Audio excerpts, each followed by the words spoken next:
Let it out! Let it all out until there's nothing left to be let out!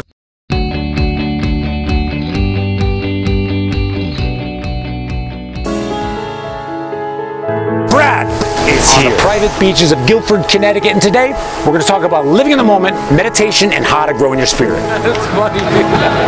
How's it going? We are spirits, hurtling through space, third rock from the sun.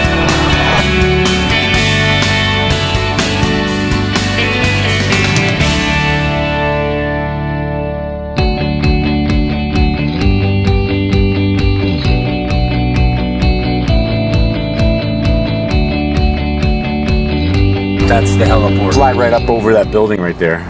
They have the R22. The other one's a 4-seater. This guy?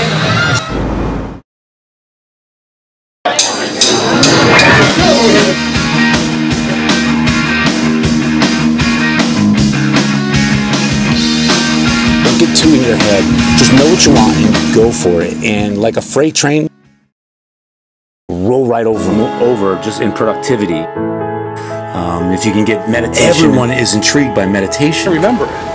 You do. That's good. That's to go over well. Get this across to those guys, you know. I can help. Yeah, I mean, and it doesn't have to be, like, whatever it turns into is fine, I'm sure it'll be. Right. And there's a flow to it. You're on your own path. Yeah. Eggs hanging around, it's cool. They're dorms, right? Yale dorms? Yale. Bang, bang, bang. You're probably right about there. That gives us 1, 2, 3, 4, 5. Talking to everyone.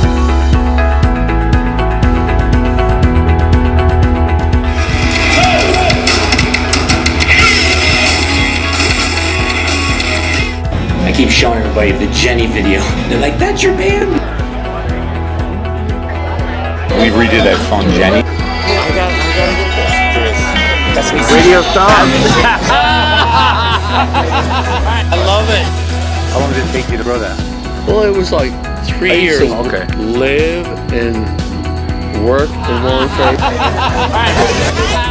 Go once, go twice. Stop.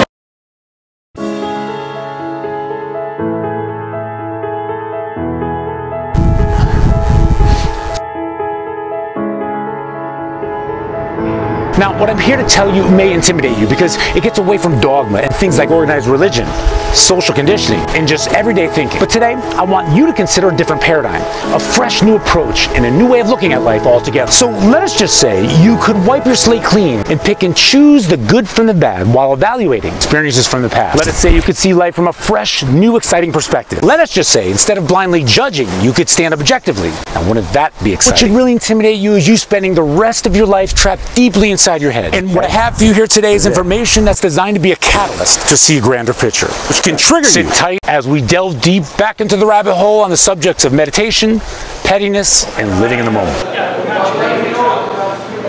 Yeah, you're right. Have you ever had that feeling when you just know someone was like meant to be called into your life? And way too often we doubt this intuition. And we've heard this a million times before. Let's just take this just like a little deeper and see if we can't make some headway as to how to gain higher levels of consciousness. What I'm here to say, it can actually transform your entire paradigm or operating system from which you evaluate life in the first place. We are spirits, hurtling through space, third rock from the sun, living in a material world. There's a yin and yang to just about everything you do in life. So the process of meditation is not only something that can transform your entire way of thinking, but can help you evaluate and live right here in the moment, right here today. So this is a video about pettiness. Pettiness is like a larger issue than you think. Because within the pettiness, it's really just people kind of getting like a cheap thrill. Someone might have misinterpreted something that you said, and you're focusing on it. It just takes every bit of energy and mental RAM. That's pettiness. You see, we become very selfish. One little thing, and you forget about everything else. Arguments are huge, blame is huge, and any kind of like unfairness, this like the government did this, or how many things you're being taxed on. People go crazy about this stuff. So let's talk about pettiness today, and it's going to be a lot of fun.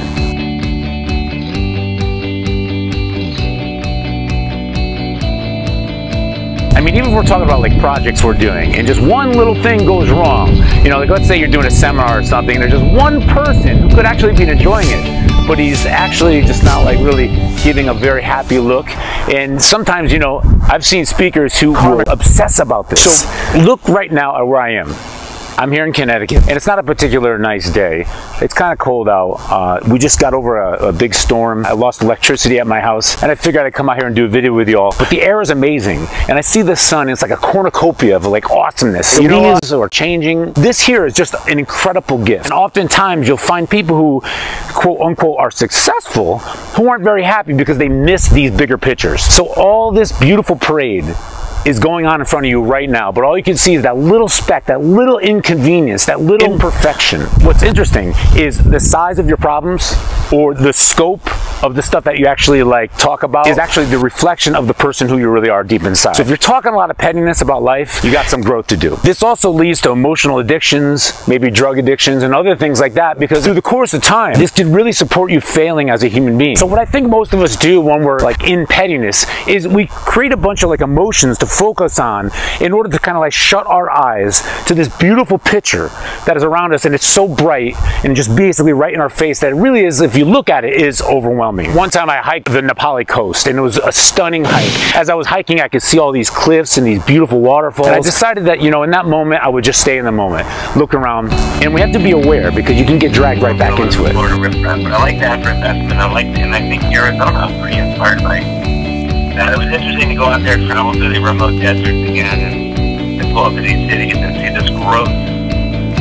What I think most of us do when we're in pettiness is we create a bunch of like emotions to focus on in order to kind of like shut our eyes to this beautiful picture that is around us, and it's so bright and just basically right in our face that it really is, if you look at it, is overwhelming. So have you ever seen something that is actually so beautiful that your mind actually can't take it in? Well, that's actually called a satori. And what happened to Neil Armstrong when he stepped on the moon, he looked back at Earth and he had that experience. Just imagine that feeling of looking back from the moon to Earth and actually taking that in. So at times, like let's say you get caught in pettiness about somebody not being nice to you, and then you're triggered and you think it's something that you really have to focus on, and there's somebody near you and you tell him about it and you trigger him, and then he talks about something else and he triggers you, and you use that as a way to ignore this beautiful life and this beautiful gift that's around you every day. Now, I've seen this with close friends of mine, family, where things are just going so awesome and everybody's just doing so amazing. It's almost like they just can't let themselves win. It's that addiction to being stuck into pettiness. So when people actually open up, especially spiritually, there's a softness in someone's face when they actually see it, and they begin to believe that we are spiritual beings